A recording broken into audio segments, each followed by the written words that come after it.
जय श्री कृष्णा, जय श्रीमन नारायण। स्वागत है दोस्तों आप सभी का आपके चैनल जी जायसवाल यूट्यूब स्टोरी में। दोस्तों आज हम सुनेंगे श्रीमद् भागवत महापुराण कथा 7वें स्कंद का तीसरा अध्याय।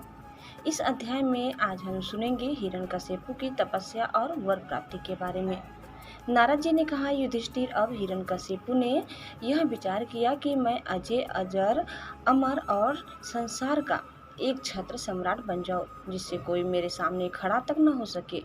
इसके लिए वह मंदराचल की एक घाटी में जाकर अत्यंत दारुण तपस्या करने लगा। वहां हाथ ऊपर उठाकर आकाश की ओर देखता हुआ वह पैर के अंगूठे के बल पृथ्वी पर खड़ा हो गया। उसकी जटाएं ऐसी चमक रही थी जैसे प्रलय काल के सूर्य की किरणें। जब वह इस प्रकार तपस्या में संलग्न हो गया, तब देवता लोग अपने अपने स्थानों और पदों पर पुनः प्रतिष्ठित हो गए। बहुत दिनों तक तपस्या करने के बाद उसकी तपस्या की आग धुएं के साथ सिर से निकलने लगी। वह चारों ओर फैल गई और ऊपर नीचे तथा अगल बगल के लोगों को जलाने लगी। उसकी लपट से नदी और समुद्र खोलने लगे। द्वीप और पर्वतों के सहित पृथ्वी डगमगाने लगी। ग्रह और तारे टूट टूट कर गिरने लगे तथा दसों दिशाओं में मानो आग लग गई।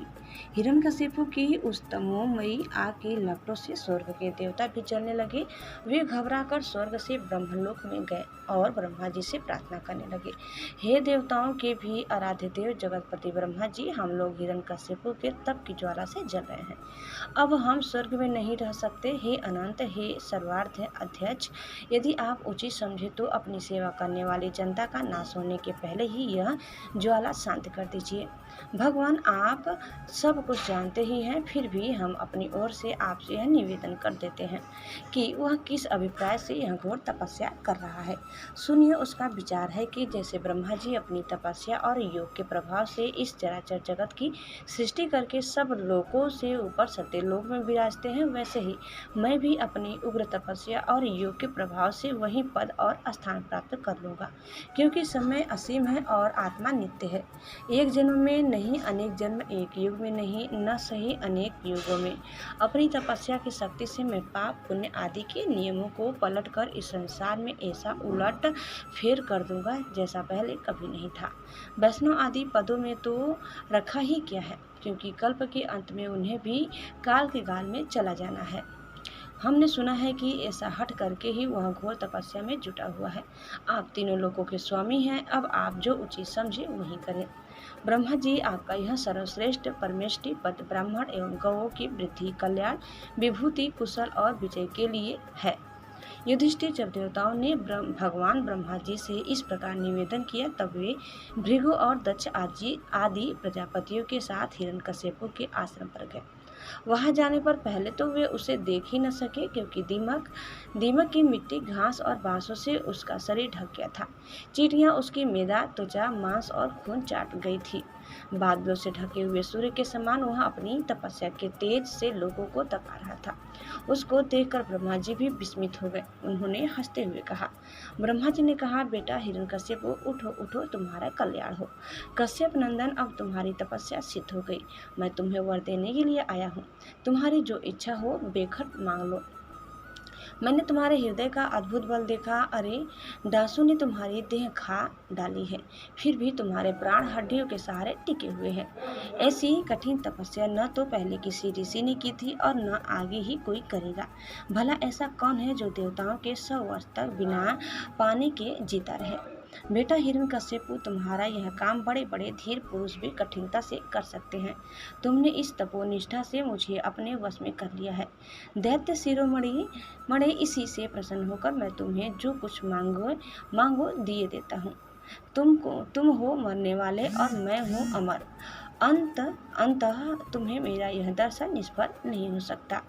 नारद जी कहते हैं, युधिष्ठिर, इतना कहकर ब्रह्मा जी ने उसके चींटियों से खाए हुए शरीर पर अपने कमंडलों का दिव्य एवं अमोघ प्रभावशाली जल छिड़क दिया। जैसे लकड़ी के ढेर में से आग जल उठे, वैसे ही वह जल छिड़कते ही बांस और दीमकों की मिट्टी के बीच से उठ खड़ा हुआ। उस समय उसका शरीर सब अवयवों से पूर्ण एवं बलवान हो गया था।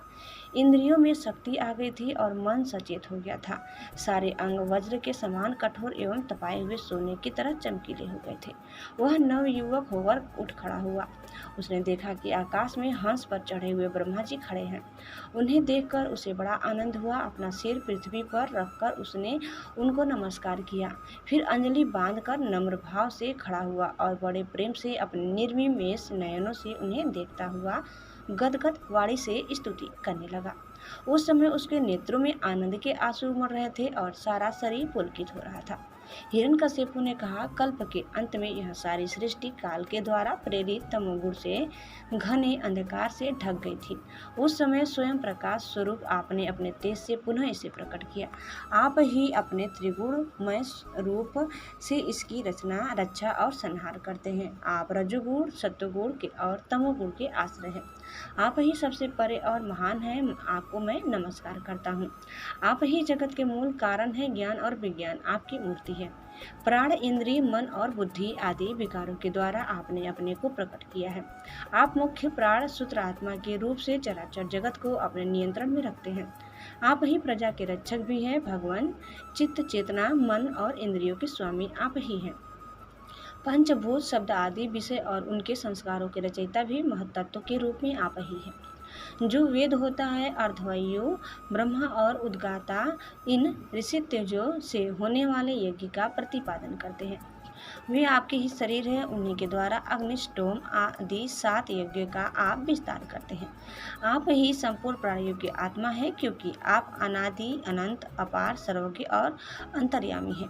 आप ही काल है। आप प्रतिक्षण सावधान रहकर अपने क्षण, लव आदि विभागों के द्वारा लोगों की आयु छीण करते रहते हैं।